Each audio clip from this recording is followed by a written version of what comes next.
Hola, hola, por acá Maruf Chavén, nuevamente con ustedes para conversar un poco, generar debate y discusión como siempre, y en esta oportunidad, en este video, respecto a las teorías del aprendizaje y las nuevas tendencias educativas. Estaremos hablando un poco de eso,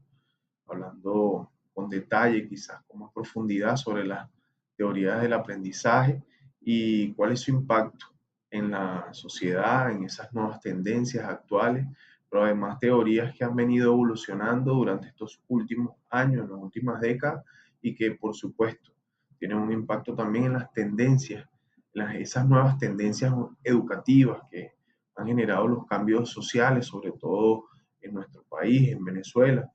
y que de alguna manera pues se han globalizado en todas partes a raíz de situaciones necesarias como lo fue la amenaza del COVID-19, entre otras. Estaremos hablando de esas nuevas tendencias con relación a los nuevos formatos, a las redes sociales, a la era virtual del aprendizaje. Entonces, bueno, sin más preámbulo, adelante. Bueno, en primer lugar, debemos indicar que el propósito de este video es sencillamente procurar que todos los participantes, todo el que pueda verlo, eh, genere pues sus criterios propios, por supuesto, pero que se permita que este video o el contenido de este video permita analizar con profundidad las teorías del aprendizaje y que este análisis permite evidenciar lo que es la puesta en escena de diversos tipos de estrategias metodológicas, principalmente a partir de lo que son las nuevas tendencias de educación. Pero para ello debemos iniciar conversando un poco sobre las teorías del aprendizaje. En principio, una de las más discutidas a nivel de contenido es la teoría del aprendizaje significativo de Ausubel. En esta teoría, que tiene su origen pues, en la persona de Paul Ausubel, quien fue un psicólogo estadounidense cuya contribución quizás la más significativa entre muchos de sus trabajos de investigación fue los que ejerció en los campos de la psicología,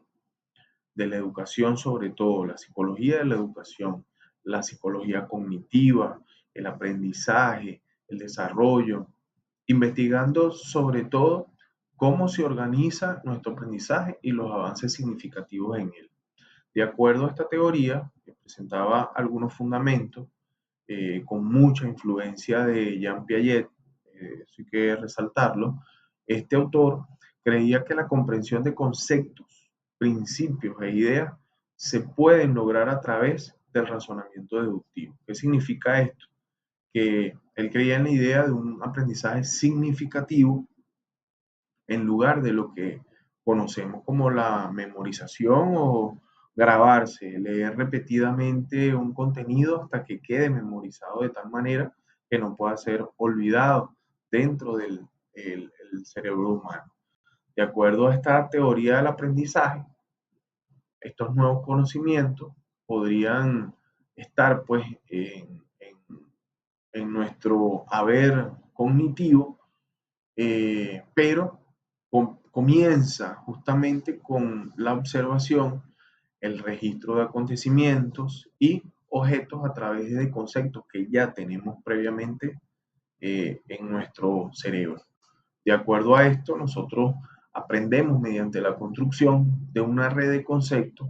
y añadimos a esta red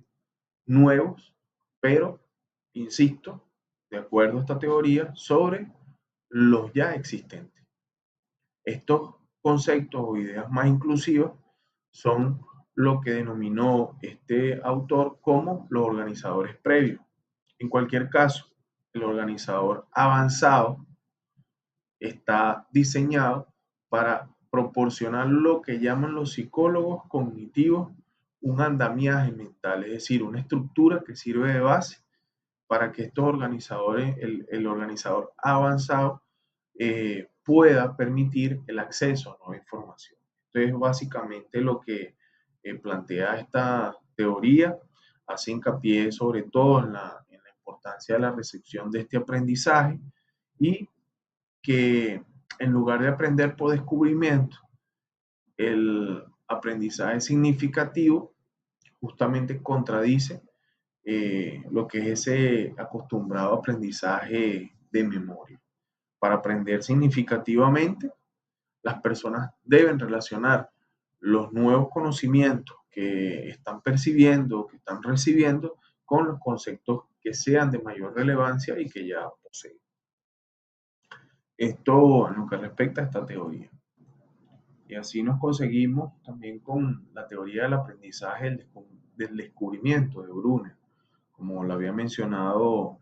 ahorita, hace unos segundos,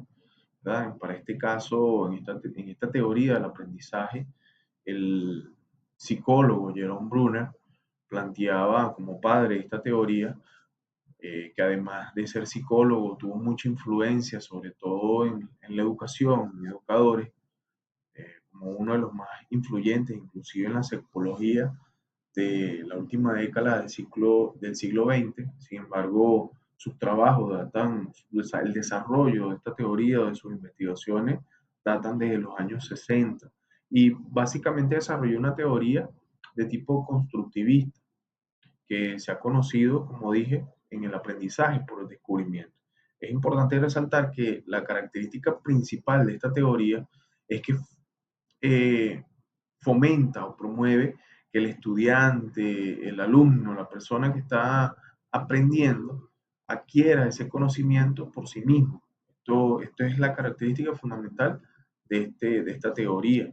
Él plantea que los estudiantes aprenden a través de un conocimiento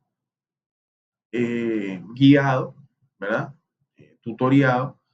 pero que sucede durante una exploración motivada por la curiosidad. Debe existir este elemento de la necesidad de conocer por parte del estudiante. Plantea ideas más importantes, por supuesto, entre las cuales podemos encontrar que el aprender es un proceso activo, un proceso social, en el cual estos estudiantes construyen nuevas ideas o los conceptos, pero basados en conocimiento, en el conocimiento actual que puedan tener. Esto como una característica. Este estudiante entonces selecciona esa información, origina una hipótesis, una tesis, una teoría y toma decisiones en el proceso que debe hacer de integrar las experiencias previas que ya tiene en esa construcción nueva de ese conocimiento. De acuerdo a esta teoría, lo que la instrucción o el instructor, el guía, el tutor debe intentar es promover, animar esa curiosidad en el estudiante, que promover que éste descubra principios por sí mismo, que utilice efectivamente estructuras mentales o construcciones mentales ya existentes, pero que sienta esa curiosidad. De acuerdo a esta teoría, ese es el trabajo del guía, es el trabajo del tutor. Para, para Brunner, los maestros deben proporcionar situaciones, problemas, que estimulen de alguna manera que el estudiante sienta la necesidad de descubrir por sí mismo la fórmula o la forma con el contenido, la indagatoria, la investigación del material que pueda tener a la mano respecto al tema, al problema, él pueda, pues, por sus propios medios,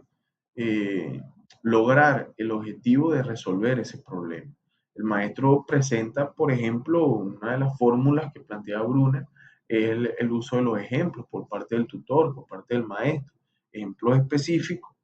que sirvan pues de referencia al estudiante para que así trabaje hasta que pueda descubrir interacciones y una estructura del material con los indicios, los elementos necesarios para que el mismo estudiante pueda resolver el problema. De acuerdo a Brunner, Si se presenta a los estudiantes suficientes ejemplos, entonces, eventualmente ellos lograrán descubrir cuál es la posible solución. Y así llegamos a la teoría del cerebro triuno, algo muy comentado siempre en las redes sociales. Su promotor, el señor MacLean, propone que la especie humana, a lo largo de la evolución histórica, trascendental, ha ido cambiando en cuanto a su morfología cerebral, ¿no? Tiene un comportamiento, esta teoría, un estudio quizás más científico, más anatómico de la estructura del cerebro y cómo funciona este. De acuerdo a esta teoría, eh, si bien es cierto, ha habido esta evolución de la morfología cerebral, pero en lugar de verlo en un proceso de cambio global, lo describe más bien como un proceso en el cual surgieron nuevas e independientes estructuras del cerebro que operan cada una con sus propias características individuales. En esencia, esta teoría plantea tres cerebros, una novedosa, para su momento, novedosa manera de reagrupar nuestro cerebro y divide pues estos tres bloques o secciones en lo que es, en primer lugar, el cerebro reptiliano, en segundo lugar, el cerebro límbico, también denominado por algunos autores como emocional, cerebro límbico o emocional, y el cerebro racional. Estas secciones están conectadas, de acuerdo a esta teoría, entre ellas, pero a su vez funcionan de manera independiente, por lo que pueden entre ellas enviarse información constantemente, a pesar de estar centradas cada una en una función concreta, una función específica, y ya lo vamos a ver, ya lo vamos a explicar de qué manera, de acuerdo a esta teoría, funciona cada uno de estos cerebros. En el caso del primero que mencioné, el cerebro reptiliano, conocido como el cerebro instintivo, ¿no? Una de los sinónimos que he utilizado para referirse a este cerebro, de la teoría del cerebro triuno, un cerebro básico, es el más primitivo de todos, es considerado como la estructura ancestral que regula o lo que más nos acerca a la especie, a las demás especies animales, pero que regula funciones vitales, funciones básicas, como el dormir, beber, la reproducción, el alimentarnos, impulsos, por supuesto, eh, impulsos sexuales, esa necesidad de las relaciones sexuales. En definitiva, según la psicología y según esta teoría, la función del cerebro reptiliano es actuar rápido de manera instintiva para asegurarte la supervivencia. Esa es la finalidad de este cerebro o el enfoque con el que funciona. En el caso del cerebro emocional o límbico, su nombre quizás esboza alguna manera de qué se trata, pero está, de acuerdo a esta teoría, tipificado como una zona que apareció con los primeros mamíferos, de acuerdo a este proceso evolutivo, y se fue desarrollando por encima de lo que hemos definido internamente, hablo interna y anatómicamente, por encima de lo que conocemos y ya dijimos sobre el cerebro reptiliano. Está considerado como el centro de las emociones y se fue desarrollando eh, en nuestro sistema, conectado directamente a nuestro sistema nervioso y emocional, y se encarga de producir, por ejemplo, generar lo que son las emociones y el miedo, el dolor, este tipo de sentimientos o de percepciones que tiene nuestro cuerpo humano. Es importante resaltar la afirmación de algunos autores de que esta zona tiene una función muy adaptativa, es decir, que produce respuestas emocionales y genera un aprendizaje muy importante a nivel experiencial. Entonces que estamos conversando sobre teoría del aprendizaje y por eso esta teoría plantea que cada uno de estos cerebros genera una forma distinta de ese aprendizaje. En el caso del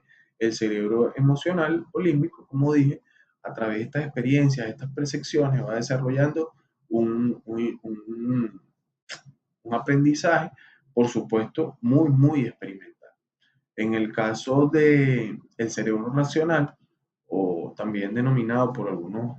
autores con términos más científicos, más de anatomía, como es el neocórtex, nos encontramos con una neocorteza o cerebro racional. Esta parte de nuestro cerebro se encarga del procesamiento cognitivo, de cómo procesamos la información y el aprendizaje, cómo la procesamos para exteriorizarla, para manifestarla. En este proceso de cognitivo, ¿verdad? Eh, Se desarrolla una parte final que es la toma de decisiones y lo que conocemos y llamamos como la razón y la lógica, ¿no? Son conjuntos de decisiones, pero producto de ese procesamiento y de acuerdo a esta teoría, que lo hace solo nuestro cerebro racional, como tercer y último eh, cerebro. De acuerdo a esta teoría, se le da el nombre de materia gris. Sin embargo, está comprobado que el neocorte está formado por diversas estructuras encefálicas y es lo que normalmente visualizamos como lo que es el hemisferio izquierdo y el hemisferio derecho de nuestro cerebro. Y así llegamos a la teoría de la inteligencia múltiple, también bastante mencionada, bastante eh, utilizada, ¿no? Como teoría. Su promotor, Garner, presenta un trabajo que él fue desarrollando con personas que sufrieron algún daño cerebral, sobre todo niños, adolescentes. Y Garner plantea que lo más relevante es la zona en la que, para su estudio, ¿no? Y para esta teoría, la zona en que sufrió el daño cerebral o que sufre la lesión. La clave para su investigación fue darse cuenta de que se puede contar con algunas habilidades para hacer algo y al mismo tiempo carecer de otras para hacer cosas distintas. Me explico mejor. Este descubrimiento sencillamente lo llevó a concluir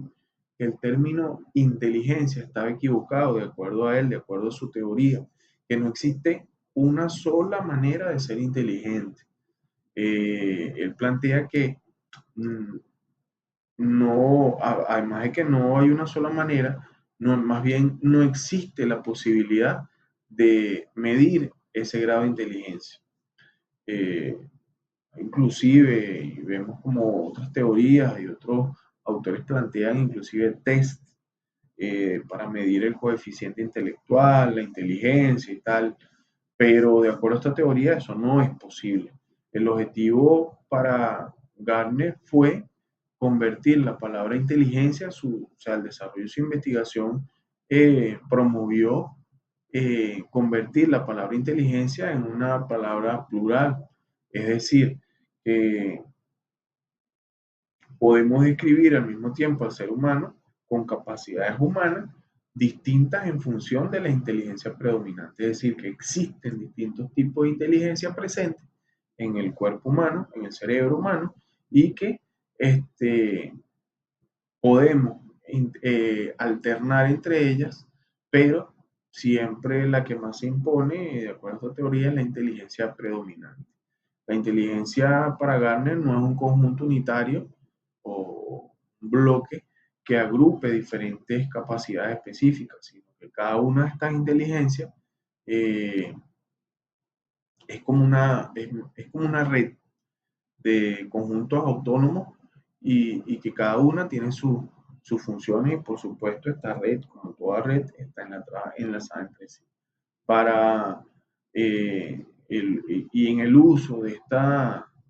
inteligencias, ¿verdad? Para lo que es la convivencia, la vida cotidiana, uno no necesita o hace uso de más de un tipo de inteligencia. Esto no entra en contradicción con la definición científica de la inteligencia. Es decir, eh, nosotros se puede definir la inteligencia como la capacidad de solucionar problemas o elaborar bienes valiosos. Sin embargo, de acuerdo a esta teoría, el que uno haga uso de distintas inteligencias, de todas las presentes en el ser humano, no significa, o sea, no genera una contradicción con lo que hasta ahora conocemos como concepto de la inteligencia. Y por último llegamos a la teoría de la inteligencia emocional de Goleman. Nos plantea un constructo que nos ayuda a entender de qué manera podemos influir en el modo adaptativo e inteligente del ser humano, tanto sobre nuestras emociones, pero como una interpretación de estos estados emocionales, también no solo del propio, sino también de las personas que nos rodean. Y en esta dimensión eh, podemos responder a otro modo o con otro modo de entender la inteligencia, más allá de los aspectos cognitivos, del aprendizaje, eh, por ejemplo, la memoria, la capacidad de resolver problemas. Más allá de eso, nos permite entender la inteligencia desde las emociones. Se habla principalmente de nuestra capacidad para dirigirnos con efectividad hacia los demás, e inclusive de cómo nos tratamos a nosotros mismos, de conectar con nuestras emociones, de gestionarlas, de administrarlas, de automotivarnos, de frenar los impulsos, de vencer esas frustraciones, los miedos que a veces se nos presentan en la vida cotidiana. Es parte de lo que plantea esta teoría. Define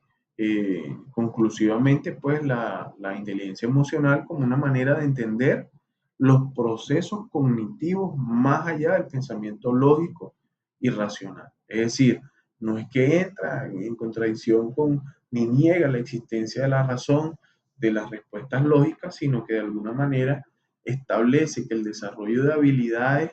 cognitivas, de habilidades del desenvolvimiento del ser humano para consigo mismo y para con otros, no debe responder solo a la razón, sino al autoconocimiento, al autocontrol emocional, a la automotivación, como ya había mencionado, que reconozcamos las emociones de los demás también, y pues, quizás eso es un término acuñado inclusive mucho en términos de las relaciones afectivas,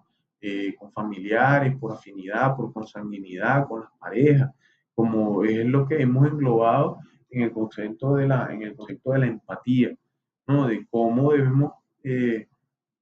cultivar la empatía justamente para el desarrollo de mejores habilidades en el desenvolvimiento de la vida diaria. Estas relaciones interpersonales también plantea Goleman que permiten habilidades sociales, ¿no? Las denomina como habilidades sociales, que no es otra cosa que, bueno, habilidades para esa relación con los demás y que es una fuente imprescindible para nuestra felicidad personal, pero también para el aprendizaje, para el conocimiento, porque en la medida de que tenemos una buena relación con los demás, nos nutrimos positivamente de ellas. Entonces, es básicamente lo que plantea esta teoría, ¿no? Y así llegamos pues a eh, la segunda parte de este video, que queremos, se quiere resaltar lo que son las nuevas tendencias educativas. Hablamos al inicio de que la valoración de las teorías del aprendizaje nos permiten entender algunas fórmulas novedosas para esas nuevas tendencias del aprendizaje. Debemos iniciar eh, aclarando, ¿verdad? Que estas tendencias, para parte de la doctrina que ha desarrollado trabajo de investigación sobre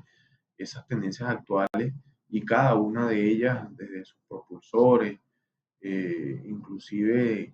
sistemas, hasta sistemas informáticos en la actualidad que, que están diseñados para estas nuevas tendencias. eh, pero hay que establecer, hay que aclarar que existen algunas diferencias, ¿no? Entre una y otra, pero que pueden ser divididas en dos bloques principalmente,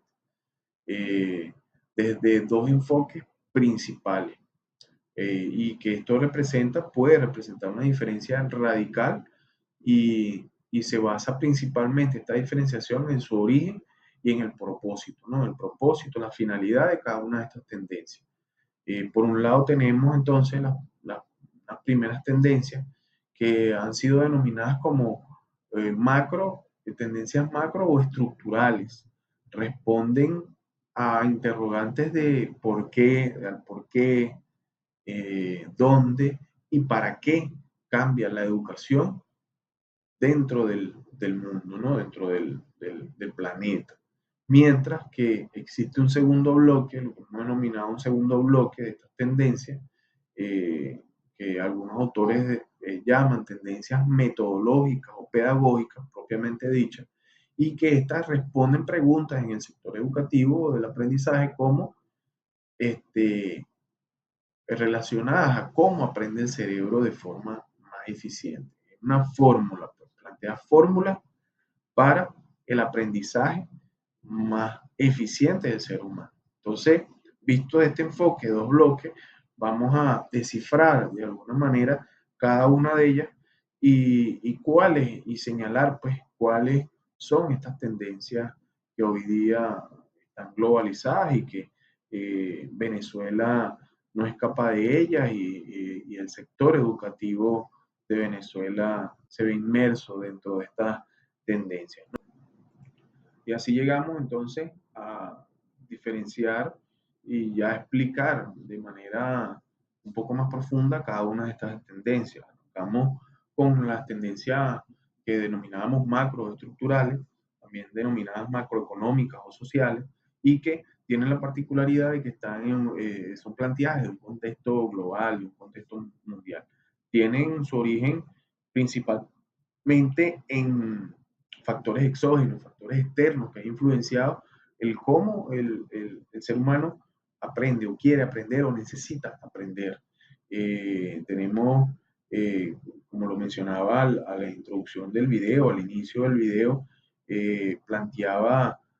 algo muy significativo, como fue la amenaza del COVID-19, un virus mortal que puso a todo el mundo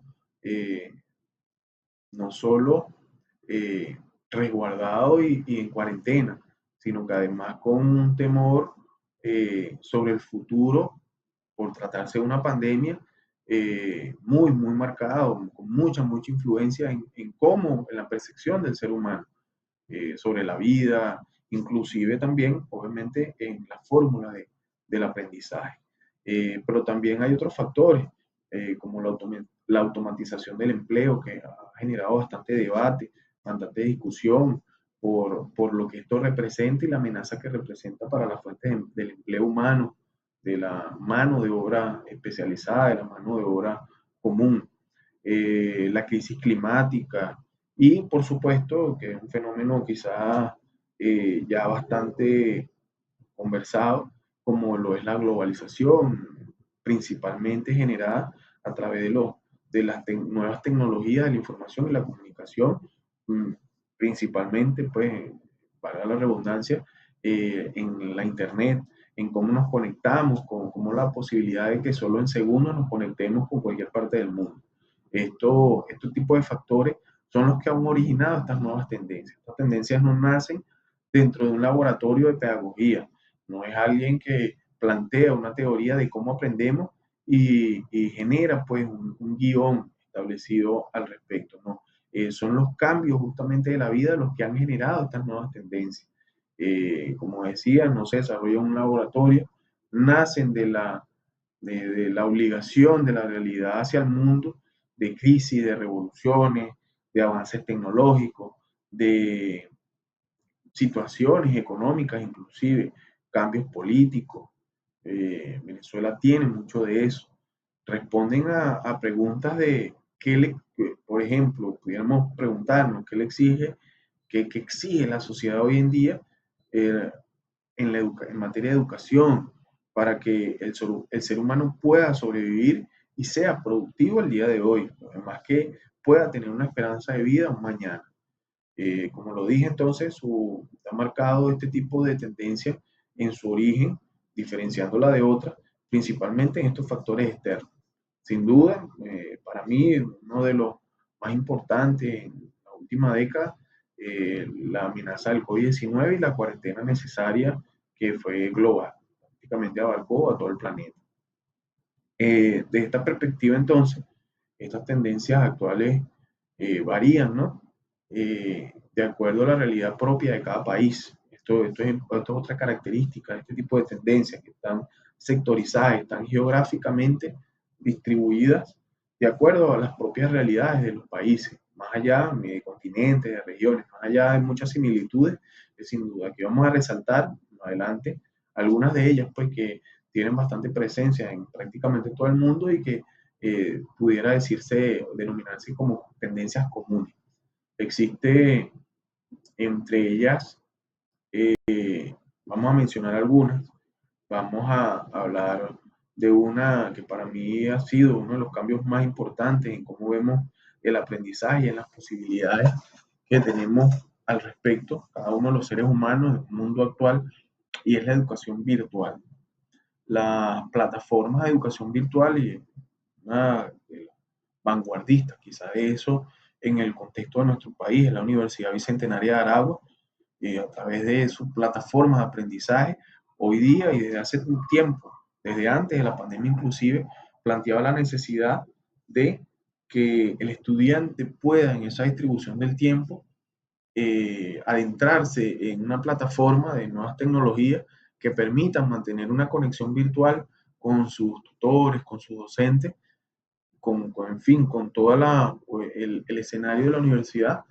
el campus virtual que se genera allí, sin perder la esencia del conocimiento, la esencia del aprendizaje, pero también conociendo sobre las nuevas tecnologías de la información y de la comunicación, ese aprendizaje de nuevas herramientas que hoy día son necesarias, están en todos lados, están en el campo laboral, en el campo educativo, en el campo familiar, esa conectividad que debemos tener día a día. Entonces, hago por eso especial mención de esta plataforma, de este modelo de educación virtual para resaltar esta nueva tendencia. Existe un aumento, y eso es una realidad, de la matrícula de estudiantes, pero también de las obligaciones que tenemos muchos desde edades muy tempranas, como es el compromiso familiar del trabajo, por ejemplo, y de alguna manera esta demanda, estas necesidades debe ser cubierta y radica quizás en una falta o en una disminución del tiempo disponible para el aprendizaje, y esto se ha convertido en una herramienta súper importante para que evolucionen estas nuevas formas de hacer la educación. Permiten que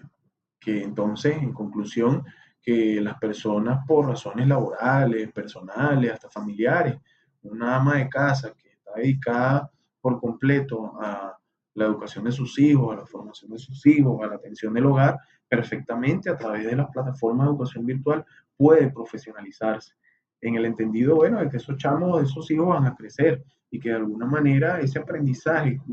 que recibe el ama de casa o el hombre también que se queda en casa atendiendo el hogar, atendiendo a la familia, tiene una alternativa de aprendizaje que le va a nutrir para justamente el desarrollo, evolución y crecimiento cognitivo, de aprendizaje de sus hijos, de su familia, de su entorno, pero también que puede permitirle la evolución de un desarrollo hasta el punto de vista laboral desde su hogar. O sea, las posibilidades y el abanico de oportunidades que genera lo que es la educación virtual o la educación a distancia son innumerables, son cuantificables, por supuesto, pero tienen una evolución, un desarrollo súper importante y que de verdad vale la pena estudiarlo, desarrollarlo, investigarlo y promoverlo, por supuesto. En segundo lugar, pudiéramos hablar de lo que ha sido quizá una tendencia un poco menos actual, ya lleva años globalizada, pero que es una realidad también en Venezuela desde hace mucho tiempo, como es la formación para el empleo, el enfoque del aprendizaje hacia determinados oficios que guardan relación con la realidad social, económica y productiva del país. Eh, Hablamos de una educación basada en niveles y habilidades que guardan relación con el campo laboral y que de alguna manera permiten una inserción del estudiante al aparato económico, al aparato social, de una manera más adecuada, sin limitación. Deriva entonces de una realidad económica donde un título universitario tradicional, por ejemplo, de 5 años, de 4 años, ya no garantiza un empleo rápido y que esto obliga a crear certificaciones cortas inclusive, de allí el origen de los títulos, por ejemplo, de técnico superior universitario, como carreras científico-técnicas y administrativas, de corte, salidas intermedias a lo que son las licenciaturas, sobre todo, como dije, en el área técnica, en el área científica, en el área administrativa, que permiten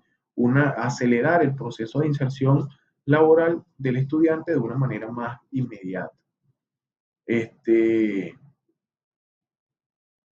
por otro lado, tenemos también lo que ha sido la tendencia educativa de fomentar los estudios de posgrado. Sin duda, a medida que crece la población y crece el número de estudiantes, las oportunidades, las facilidades, como mencionaba con la educación virtual, se eleva exponencialmente la cantidad de personas y el nivel competitivo, no solo desde lo académico, que quizás es menos frecuente o menos significativo, pero sí desde el punto de vista del campo laboral se hace necesario la necesidad, valga la redundancia, se hace necesario que desarrollemos y evolucionemos en ese aprendizaje de una manera más profunda, de una manera eh, de mayor nivel, y por eso, bueno, ha estado en tendencia desde hace una buena cantidad de años en fomentar los estudios de posgrado para seguir alcanzando niveles académicos superiores. Eh, También se ha planteado como una nueva tendencia educativa, el, dirigida principalmente a mantener la calidad de la educación, es la tendencia de establecer procesos de evaluación que permitan monitorear al docente, a los tutores, a los guías, ¿no? Eso también ha sido, en eso particularmente, que conozco el proceder de la Universidad Bicentenaria de Aragua, como citar un ejemplo que es significativo, icónico del Estado, eh, sin duda, siempre se encuentra en esa búsqueda de establecer esos procesos de evaluación que permitan, pues, mejorar la calidad del docente y que permita ver lo que se está haciendo dentro del aula de clase, sea en el campus virtual como sea en el campus presencial, en el campus físico, pero que de alguna manera exista esa supervisión necesaria y que permita mejorar eso. Eso está presente en todos los niveles educativos. Por supuesto que hago referencia, pues, a nivel educativo superior, pero que es una realidad hoy día en cada uno de los niveles, de la educación inicial, la educación de los chamos, de los más jóvenes, de los adolescentes, también está presente. Hay algunas variaciones criticables que generan discusión, ¿no?, sobre el contraste entre la educación privada y la educación pública, y de cómo fórmulas como, y tendencias como las que estoy planteando, inclusive la de educación virtual, vemos con preocupación cómo no evoluciona en el tiempo desde el sector público, sobre todo en estas últimas décadas. Y llama poderosa la atención, preocupa bastante esta realidad, y creo que mucha gente dedicada a lo que es el aprendizaje debe ocuparse no solo en hacer la crítica, no solo en hacer la mención de esta preocupación, sino además en ver cómo nos ocupamos para cambiar esta realidad. Es importante que, sobre todo en la etapa más temprana del ser humano, ese proceso de educación ya debe estar evolucionando a lo que es el empleo de herramientas virtuales para el aprendizaje, para la conectividad con otros. Eso hoy día es una realidad en el campo laboral, en muchas áreas de trabajo, no solo en el sector educativo, y debemos seguir fomentándolo. Y preocupa bastante ver cómo estas tendencias están ausentes, sobre todo en la educación pública y a nivel universitario inclusive. Este, También está la tendencia dentro de este bloque del uso de tecnologías cada vez más avanzadas, por supuesto, con la finalidad de apoyar el proceso de enseñanza-aprendizaje, el proceso de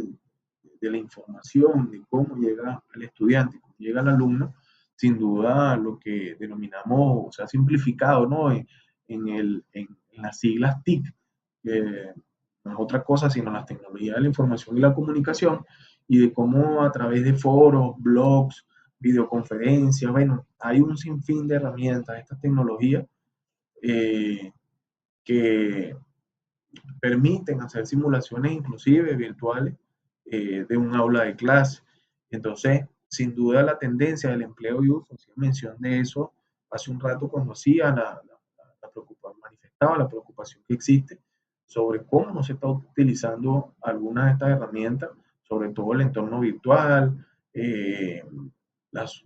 inclusive hasta para la supervisión del desarrollo de este proceso de enseñanza-aprendizaje, no se están utilizando las TIC en el sector público, pero en las instituciones de carácter privado, bueno, afortunadamente hay una tendencia importante, sobre todo en nuestro país, en Venezuela, para esto, pero sin duda eso es una realidad global. Por eso la resalto acá en este video, de modo de señalar pues esas tendencias que de alguna manera se han hecho comunes, que están estandarizadas ya a nivel mundial. Y por supuesto, no menos importante, eh, pero señalada de último, sin ningún orden particular, es la educación sostenible. Hemos visto cómo en los últimos tiempos esto ha generado grandes pasos en cómo vemos la educación y que de alguna manera promovamos una preocupación, la promovemos, pero también nos ocupamos de alguna manera en el sector educativo de una preocupación gigante, de una preocupación mundial, eh, que se ha definido como una educación para el desarrollo sostenible. Nosotros debemos plantear, de acuerdo a esta tendencia, eh, promover activamente guías globales que inclusive plantea la UNESCO respecto a estos temas. Este modelo no es simplemente una clase de donde los estudiantes se plantean el cómo está el ser humano afectando el ambiente, sino del cómo, qué podemos hacer desde nuestro entorno eh, y de nuestro desenvolvimiento cotidiano, desde lo que menos pensamos, para hacer más sostenible la vida del ser humano en la Tierra, promover la preservación del ser humano. Y esto es una tendencia macro, es una tendencia social, económica, estructural, y que básicamente muchos autores, muchos investigadores de esta tendencia plantean que debe establecerse un mecanismo para cruzar de forma integral los ejes del mundo real, el ambiental, el económico y el social, porque de otra manera estaríamos determinados a la extinción pues, del ser humano. Quizá suena alarmante, pero de alguna manera ese trabajo que se viene haciendo. Ahí yo debo resaltar, opinión muy, muy particular, eh, un desarrollo importante que se ha dado en la educación, sobre todo en la temprana, en la primaria, de la educación inicial, sobre todo en el sector público en Venezuela, y hablo de los últimos 20 años, los últimos 10 años, con programas, por ejemplo, donde el estudiante dentro de un aula de clase no solo recibe la información necesaria para ese aprendizaje científico, sino que además también recibe conocimientos, por ejemplo, de siembra, de circunstancias normales y naturales de la sociedad.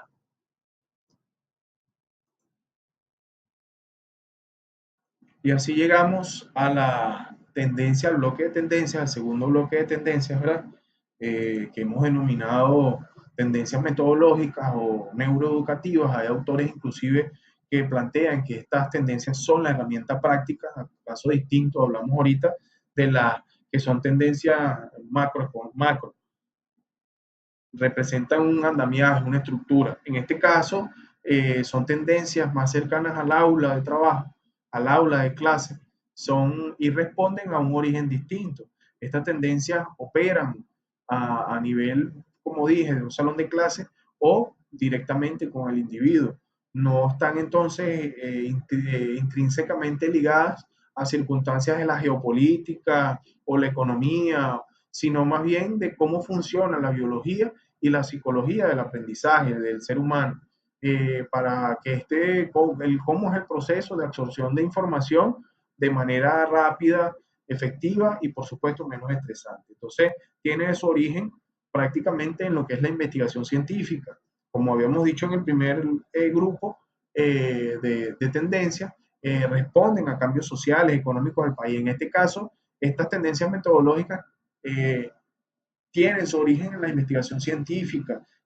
sobre todo en las investigaciones desarrolladas en áreas como la psicología del aprendizaje, la neurociencia cognitiva y por supuesto, los métodos pedagógicos. Hay ejemplos claros de estas tendencias. Yo quisiera citar algunos, aunque me voy a detener en uno en especial, que particularmente me parece bastante interesante, pero tenemos ejemplos como el superaprendizaje, que es un método práctico que permite optimizar las ondas cerebrales mediante distintas estrategias como la relajación, el uso de la música, por ejemplo. Está la gamificación, que es un producto interesante de estas investigaciones, donde se emplea el uso de mecánicas de juego para activar la dopamina en el cerebro y, bueno, permitir que el proceso de enseñanza y aprendizaje sea más eficiente. Yo cité hace rato la plataforma de la Universidad Bicentenaria de Aragua. Bueno, esto es una plataforma que cuenta con recursos de esa naturaleza, como la gamificación, pero eso es una realidad que se ha hecho cada día más palpable con el uso de tecnologías como el teléfono móvil. Hoy día, hasta el alcance de los niños, adolescentes, está un aparato electrónico que permite una conectividad y la descarga de aplicaciones que tienen presente este tipo de estrategias, como la gamificación y el empleo. Esto no, quizás no es algo nuevo. Vemos cómo se ha usado siempre estrategias, por ejemplo, como el juego de memoria, un juego muy básico, muy sencillo, que desde etapas iniciales de la vida el ser humano recibe aprendizaje a través de esta forma. El uso de cartas, de dibujos, de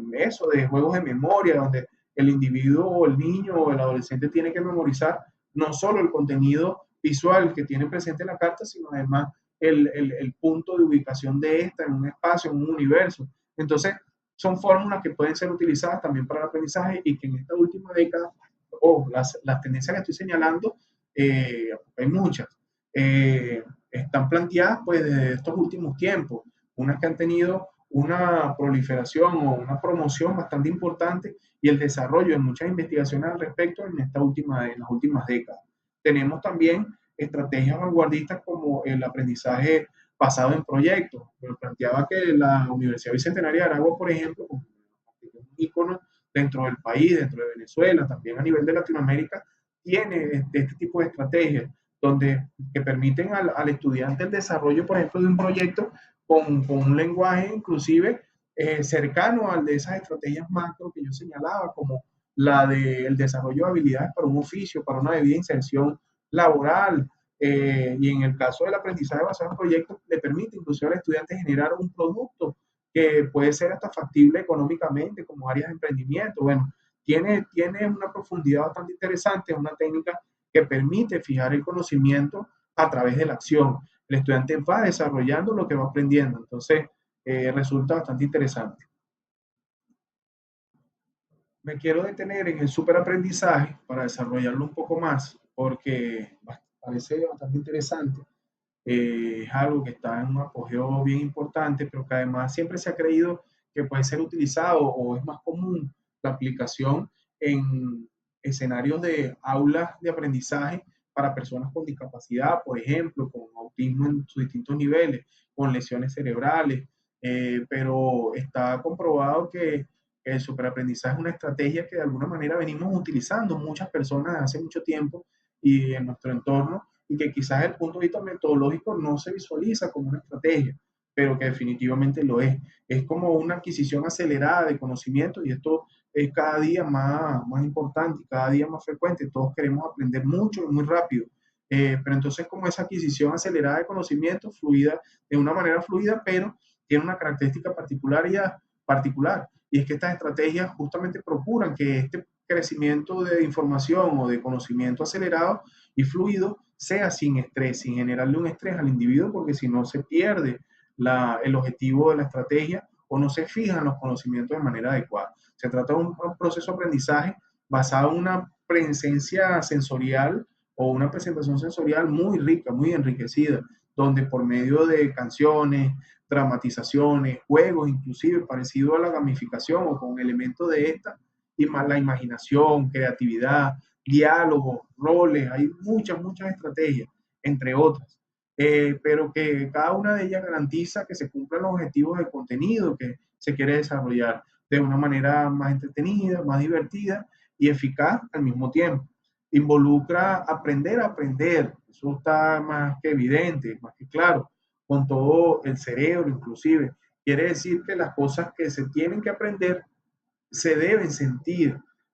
como una necesidad inclusive fisiológica, quererlas, se genera un vínculo importante entre ese conocimiento y lo que quiere el ser humano, lo que quiere hacer el ser humano. Este, y bueno, permite entender mejor esta información, entender mejor el conocimiento y por supuesto su fijación en nuestra memoria, en el contenido, el aprendizaje del ser humano es mucho más eficaz. Entre las estrategias se encuentran, por ejemplo, el estado de relajación. Todos conocemos a alguien, si es que no es una experiencia propia, que procura generar un ambiente de paz, de armonía en el espacio de estudio, porque esto ha podido comprobar dentro de sus propias habilidades que le resulta más eficiente, puede aprender mejor, memoriza mejor el conocimiento, si está estudiando con evaluación, pero también hay el que estudia de repente con unos audífonos puestos, escuchando música, preferiblemente música instrumental, música de relajación, o la pone dentro del aula de clase, dentro del espacio, dentro de su cuarto, dentro de su oficina. Algunos con piezas más relajadas de música, pero hay gente que estudia, hay personas que estudian escuchando rock, por ejemplo, y les resulta, es una forma, es un formato, y de eso se trata el superaprendizaje. Hay gente que utiliza la aromaterapia, los colores, pintan, inclusive hay una estrategia psicológica para eso, estudiada, comprobada. Las aulas de clase con determinados colores generan también una experiencia sensorial en el estudiante que permite que esté más relajado, con menos estrés y que de alguna manera la información que está recibiendo quede fijada de una manera más eficiente. Hemos atravesado brechas con el campo de superaprendizaje, como por ejemplo algo que tiene algo de novedad, pero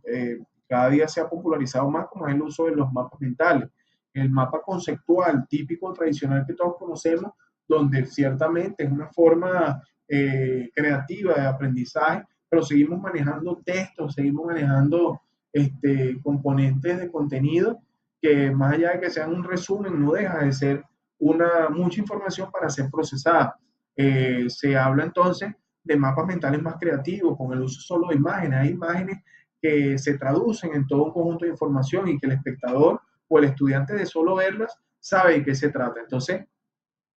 son estrategias que permiten y son ejemplos pues, de cómo podemos utilizar las técnicas o la metodología del superaprendizaje dentro del aula de clase. Existen aulas de clase donde se inicia, por ejemplo, la actividad con gimnasia cerebral. Hay pausas activas, se implementan ejercicios cortos de coordinación física, ejercicios como la posibilidad de tocarse con el codo derecho a la rodilla izquierda, y así, bueno, infinidad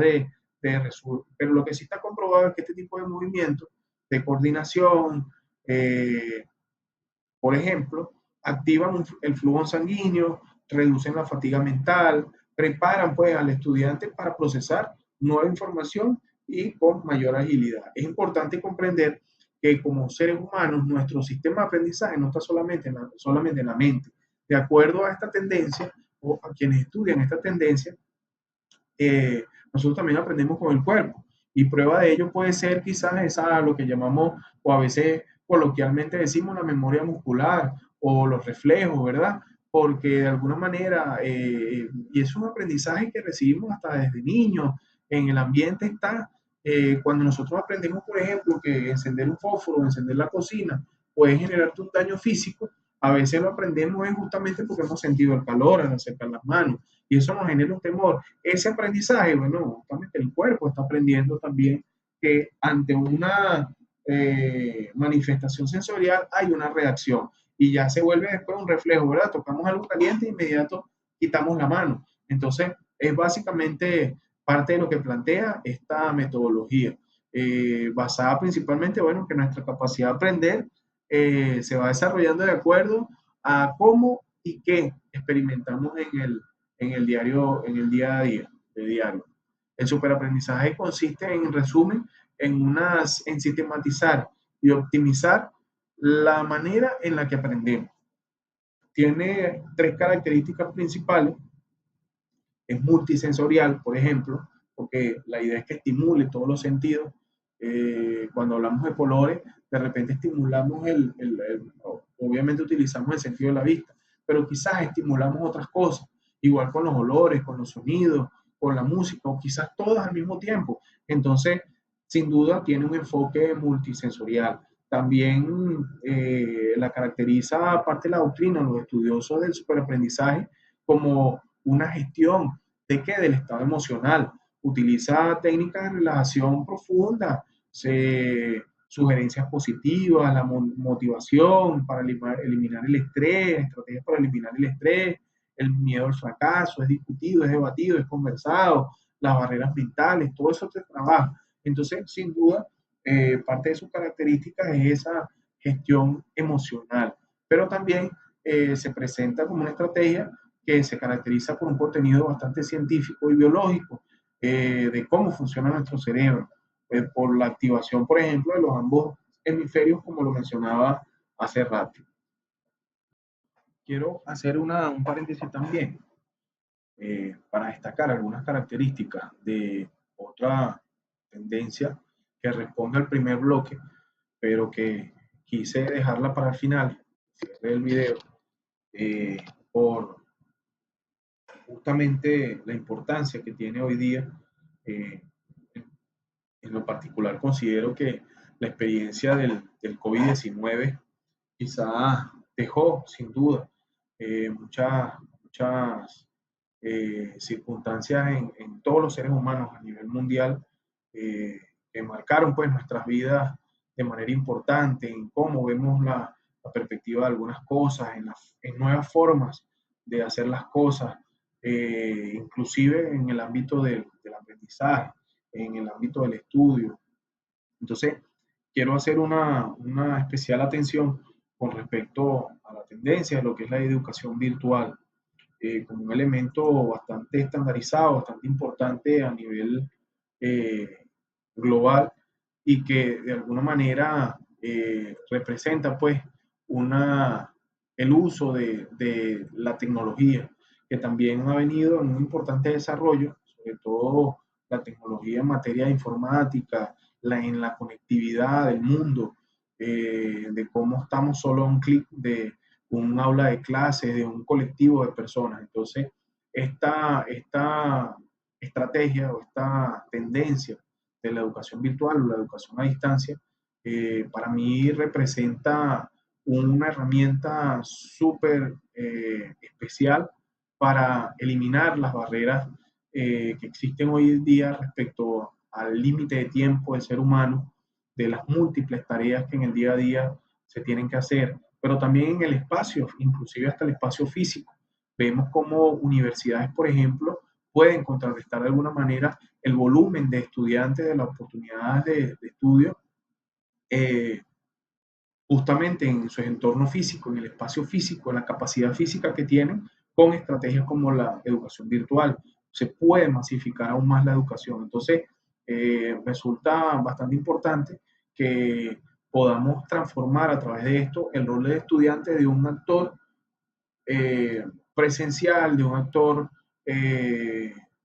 conducido en esa guía del aprendizaje hacia un rol un poco más autónomo, donde el estudiante también, esa es otra de las facultades de esta tendencia, puede administrar su tiempo, el cómo, cuándo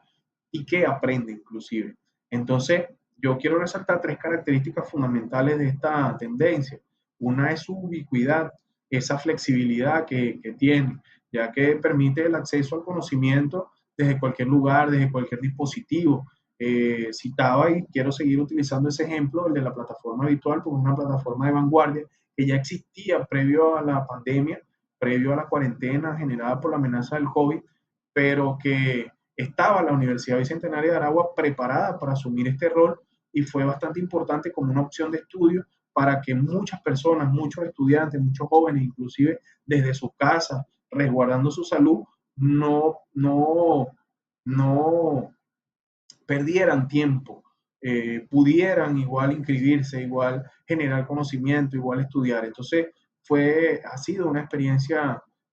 importante, creo, para la sociedad, el que algunos centros de estudio hayan podido implementar esta estrategia como una tendencia, como dije, que está globalizada. Esta tendencia, y hablamos de esa característica flexible porque rompió con esos horarios, con esos esquemas de horarios rígidos, nos adaptamos al ritmo de la vida de cada uno de los estudiantes con la aplicación de fórmulas como esta. Otra característica es que es un aprendizaje centrado en el estudiante. El alumno deja de ser un receptor pasivo para convertirse en un gestor de su propio avance, de su propio contenido. Él articula mediante estas estrategias, como dije, el cómo y cuándo y qué aprende inclusive y a qué velocidad, ¿no?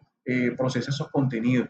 Entonces, es una característica importante también. Otra sería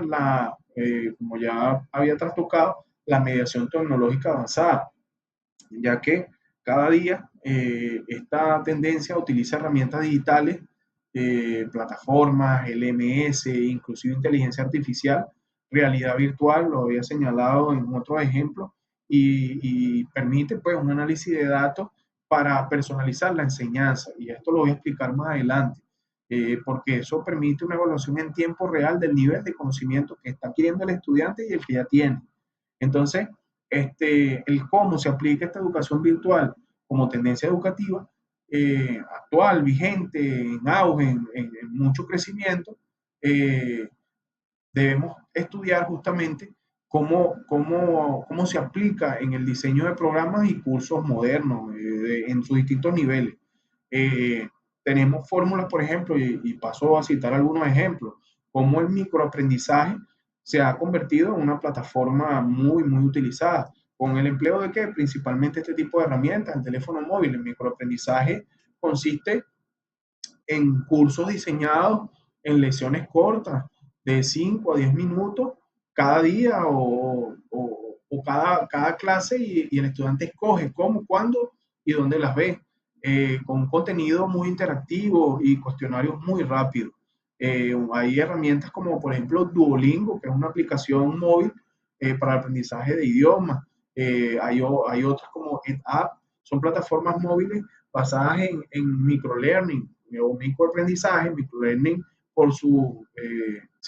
palabra en el idioma inglés, que permiten a los estudiantes avanzar desde un celular en cualquier momento del día. Entonces, tú un momento libre, ¡pam! La gente a través de un aparato electrónico, una tablet, de un teléfono, tiene acceso a este tipo de aprendizaje. Otro ejemplo son las aulas de realidad virtual, por eso les decía, eh, ya, les, ya les explico un poco más sobre esto. Se trata de simulaciones interactivas. Ya hemos visto cómo en el área del entretenimiento el uso de dispositivos de realidad virtual, envolvente inclusive, que te tapan pues todos los ojos con un dispositivo electrónico que te permite percibir de manera visual un entorno hasta en un rango de 360 grados de una realidad que no es tangible, pero que sirve también para el aprendizaje. Normalmente se ha utilizado para entretenimiento, la simulación de juegos virtuales, juegos de acción, juegos de rol, pero también para la simulación, por ejemplo, una montaña rusa. Pero vemos cómo hay aplicaciones como Labster, por ejemplo, que es un software destinado para una realidad virtual en un laboratorio, donde el estudiante hace ejercicios experimentales relacionados, por ejemplo, con la química básica, con la física, y se va generando una simulación inmersiva totalmente en laboratorios digitales en tres dimensiones, donde ellos inclusive pueden interactuar con objetos, escenarios complejos, y todo esto sin salir de la casa. Entonces, es bastante interesante esto. Particularmente esa aplicación Laster, que se viene utilizando mucho a nivel pedagógico, ofrece simulaciones de biología en entornos virtuales donde el estudiante a distancia interactúa con experiencias que él escoge además. Eh, Hay experiencias también con plataformas que es otra forma, otra tendencia, las plataformas de aprendizaje adaptativo con inteligencia, con el uso de motores de inteligencia artificial. ¿Qué significa esto? Son sistemas que evalúan el desempeño del alumno, lo van evaluando en tiempo real y automáticamente van determinando los ejercicios y el material para un progreso significativo, según lo que a cada uno le cuesta más trabajo. Y pudiéramos decir que, bueno, sí, intenta fortalecer las habilidades y, por ejemplo, eso es muy utilizado, por ejemplo, en aplicaciones matemáticas. Si en la aplicación de un ejercicio, utilizando alguna de estas herramientas, alguna de estas aplicaciones, algún de este software informático que hay para esto, se genera una dificultad para el estudiante en una determinada ecuación, por ejemplo, un tipo de operación matemática, bueno, este sistema genera automáticamente, según sus algoritmos, el tipo de ejercicios que le van a ir dando ese progreso en el conocimiento y el aprendizaje a ese estudiante. Hay aplicaciones conocidas ya globalizadas, o, quizás una de las más populares es una que se llama, denomina Newton. Esta es una aplicación integrada a sistemas de alto nivel de inteligencia artificial, motores que personalizan las tareas de matemáticas y ciencias, muy utilizadas para matemáticas y ciencia financiera, adaptándose a un nivel casi exacto del estudiante. Entonces, son experiencias, por eso quise dejarla para el final como cierre, porque quizás es así, está la aplicación de la inteligencia artificial, de esta forma, el uso de los celulares, es quizás algo palpable, tangible en la realidad actual, pero que no lo era así hace 10, 20 años y que el futuro que nos espera respecto a esto es impresionante, se pierde de vista, no lo podemos visualizar aún, muchas cosas en fase de prueba, en fase de validación y que seguramente los resultados que arrojen nos pueden sorprender muchísimo en los próximos años. Entonces, dejo hasta aquí esta intervención, esperando que haya sido grato, pues, y interesante y educativo este aprendizaje, con la construcción de este conocimiento sobre las nuevas, pues, tendencias educativas, las teorías del aprendizaje y de cómo este conocimiento nos puede ayudar a mejorar como tutores, como guías de otras personas, pero también en un autoconocimiento para el aprendizaje importante, porque nunca dejamos de estudiar, nunca dejamos de ser estudiantes y de alguna manera nos sirve a todos y todas. Esto es todo por ahora, nos seguiremos viendo con más contenido más adelante, espero que lo disfruten. Muchas gracias.